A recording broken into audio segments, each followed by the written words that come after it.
Cavan Manager Terry. A disappointing night here in Kingston Referee Park. Well, disappointing considering at half time after playing into a gale force win, we kept it down to 3 points and we thought we could kick on after. As it was sending off, probably the major bearing from the point of view that we're playing against a team that likes to run it through the hands, and when you're playing a man down, it allowed them to do that in the second half. You know, it's disappointing not to come out with some result, because I thought we did work very, very hard in the first half, and perhaps we relied on our first half performance to try to get us through. Yeah, we did an awful lot more attacks than Down did in the first half. They seemed to be a little bit more economical with the ball. They played a lot of long ball in as well, into the full back line, full forward line for them, I suppose, and we dealt with it well in the first half. Yeah, well, I thought Jason and Rory were excellent for us in the full back line, and maybe it's a sign of where the ball is sometimes when you consider that the 2 best players probably had is the full back line. No, I think that we expended an awful lot of energy maybe in that first half, and we're after having 2 very heavy weeks of training, and maybe that come to tell end, but probably being a man down against a running team, you know, probably told in the end. There was a lot of simple mistakes as well made, hand passes, the ball in hand, picking the ball up. It just didn't seem to be the usual Cavan way of playing football. Well, I don't know whether it was down to the way, or whether it was down to the weather, or whether it was down to the night. When you interviewed me the last 2 nights, I told you that God had been kind to us, that we had 2 good dry pitches, and we had, you know, we had good weather, and we are a running team. We like to move the ball at pace. The first half was exceptionally difficult. The wind did settle slightly in the second half, but again, that's no excuses, and we can't make excuses about the weather, because the weather is the same for everybody when you go out and field. We were a point down when we had a man sent off, Ronan Flanagan. Probably didn't need to put the tackle in the area of the pitch that he was in.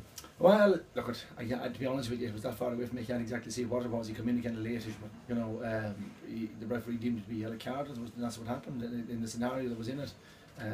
You know, you get referees' decisions swing one way and swing the other way, so wasn't that decision swung against us. The loss as well tonight means that the match against Kildare next weekend is even more important. We've only got 3 home games this year, and that's one of them out of the way now. Well, as I said, you've heard me say before, I'm not really worried whether we play Kildare and Cavan or Newbridge or Crow Park or whatever it is. You know, I mean, at the end of the day, the venue ain't the big issue. It's about how you perform when you go out, and if we perform like we performed tonight, especially in the second half, it wouldn't be good enough to beat Kildare. The lack of maybe a big inside forward player seemed to tell there as well tonight. We didn't have somebody big and strong in the full forward line that we could use and play long ball in the second half maybe. Well, in fairness, I thought the pair of boys inside in the second half, you know, once he got left the sweeper inside on them in the first 15 minutes, the one would have a ball in the second half. It wasn't an issue with that. You know, sometimes we look at it and you're playing with a breeze in your back and everybody wants to bomb the ball in, but we didn't really make that decision at half time, because that's what we wanted to do. Yet the probably score did come off the 2 boys on the inside the whole 15 minutes. Maybe it was the choice of shot in the second half that was the problem. A lot of balls dropped short into the keeper's hand. Yeah, well, that sometimes is nerves or a fear factor. You know, I mean, you have to back yourself when you're going for that shot, and you know, it probably is a bit unusual in a winning night to do drop ball short like that. Terry, as you said, next up is Kildare. You know, you have 4 games left in the National League. That win there tonight would have put you into a massive promotion place. Has it put a dent in the plans? No, well, you're going to lose games in this division, and we said that from the start. You know what I mean? It's not always going to be a bed of roses. It's still only around 3 in the league. You know, I mean, there's a lot of football to be played yet.